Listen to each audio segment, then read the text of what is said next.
Welcome back to Focal Point AFR Talk. Brian Fisher is my name. Number to call, 888-589-8840. Fred Jackson, news director at One News Now, and the story is at onenewsnow.com if you want to read it for yourself.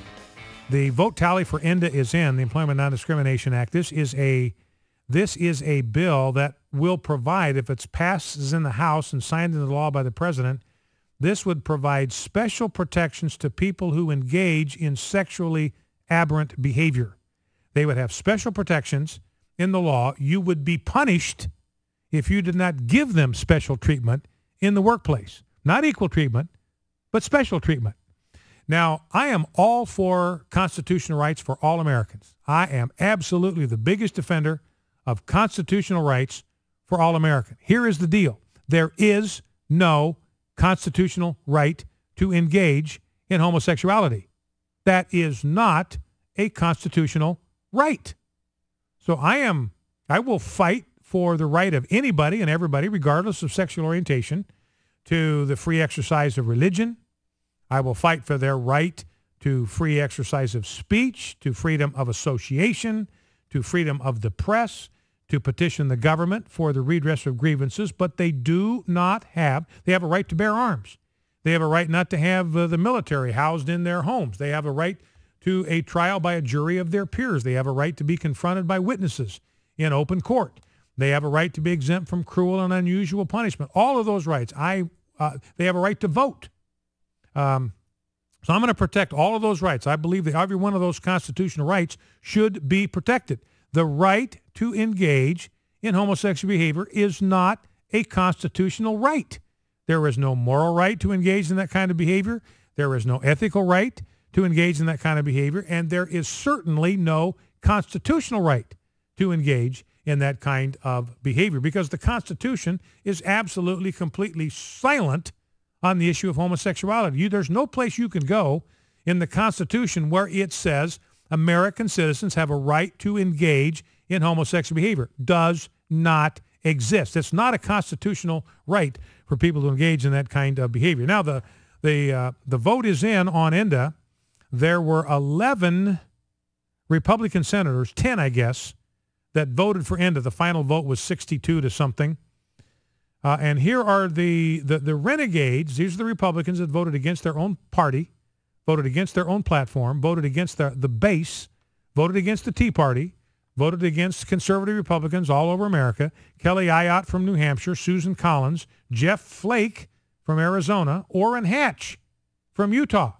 And he talked yesterday openly about how the Mormon Church is changing on the issue of homosexuality, and they certainly are. The Mormon Church is not fighting to protect natural marriage any longer in the public square. They have embraced this change of policy on the part of the Boy Scouts of America, so they are changing. They're drifting from their moorings on the issue of marriage. Dean Heller, Nevada, voted for special legal rights based on sexually deviant behavior. Mark Cook, Illinois, John McCain.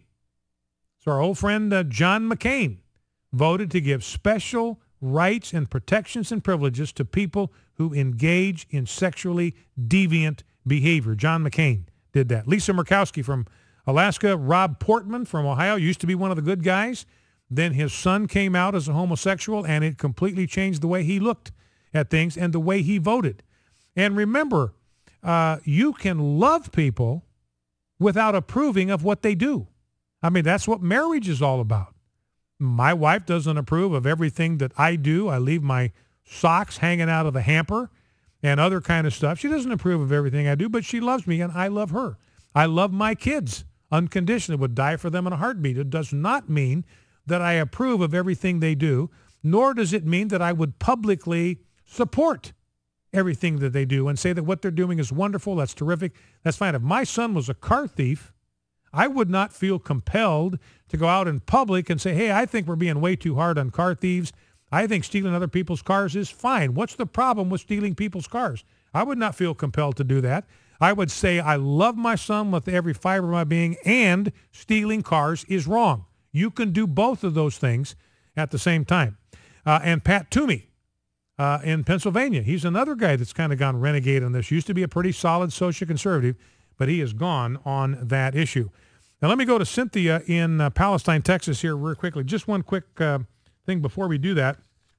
Maybe you saw this deal where the FDA is making a move to abolish trans fats. Did you see that? That's what makes your hamburgers taste good and your French fries taste good, and that's what gives a longer shelf life to food. It adds flavor to food. And they're getting ready, the FDA, to abolish this thing because they are convinced it is a hazard to human health.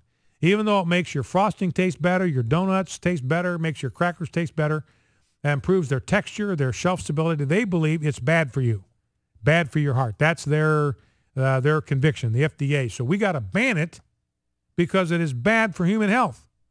Well, if we were going to take that same reasoning, we would ban homosexuality for the same reason.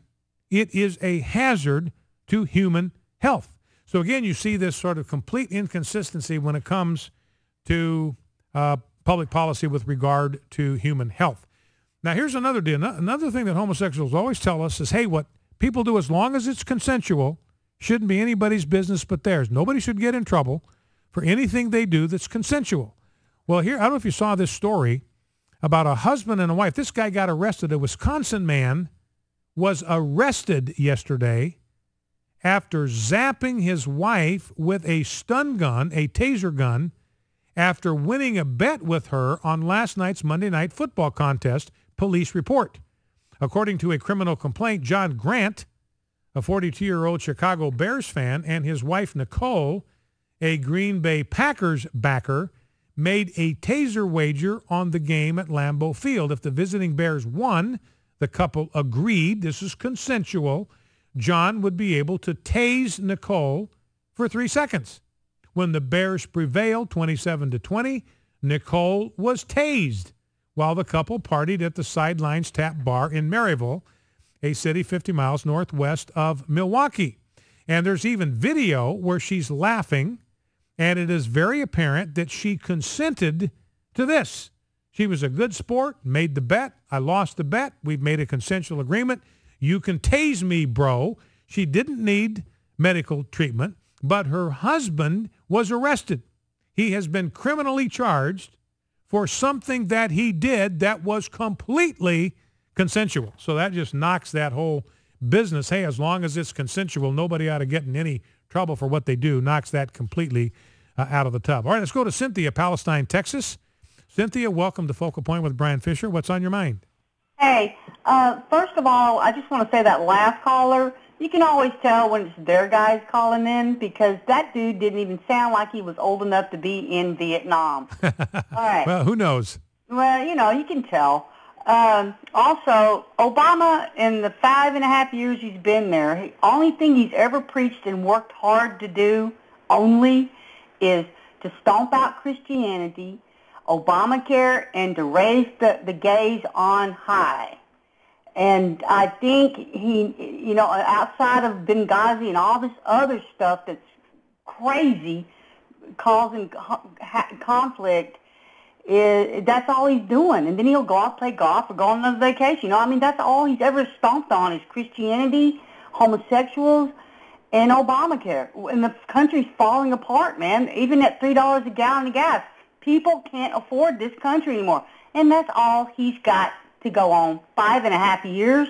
Thank you, Brian. All right. Well, listen, I appreciate the call. And it's interesting. This is actually kind of funny because Obamacare is going to be Obama's legacy. Number to call, by the way, 888-589-8840, 888-589-8840. So Obamacare was going to be his legacy. And I've got a story here from the Global Language Monitor.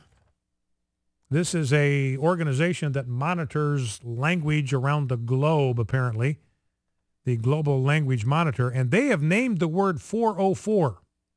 Now, you've seen a 404 error message. You try to access a website and you can't get to it. You get a 404 error message. That is the error code that is given by browsers when they can't find an address on the web.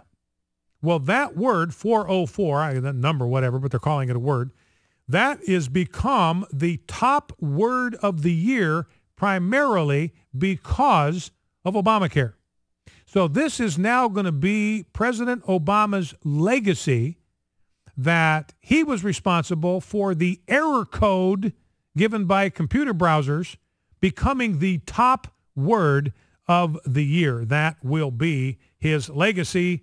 Global Language Monitor Chiefs Analysis Paul J.J. Payak said 404 is the near universal numeric code for failure on the global internet, augmenting its original use as page not found. That will, in fact, be President Obama's legacy, contributing to the word of the year. Now, let's grab clip number 4, if we can, Rob, and play that very quickly. This is President Obama talking about the Obamacare rollout. Let's listen. Now, I'm the first to say that the first month I've not been happy with. You've all heard about the website woes.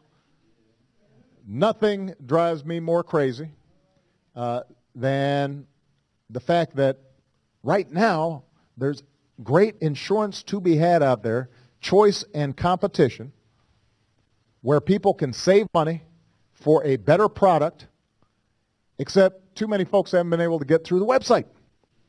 Now, this is like having a really good product in a store and the cash registers don't work and there aren't enough parking spots and nobody can get through the door.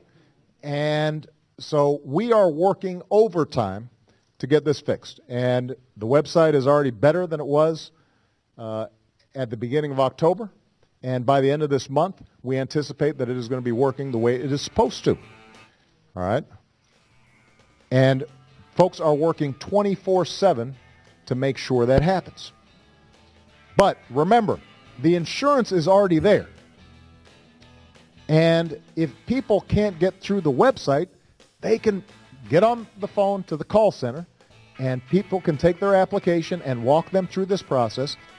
So that is President Obama. Now, a lot of things are wrong with this. People cannot save money. That's just dead wrong. Research has indicated average premiums going up 41% in the 49 states that were measured. It's not a better product.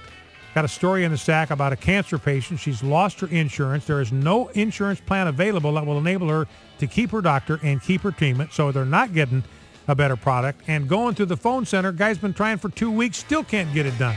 Focal Point AFR Talk.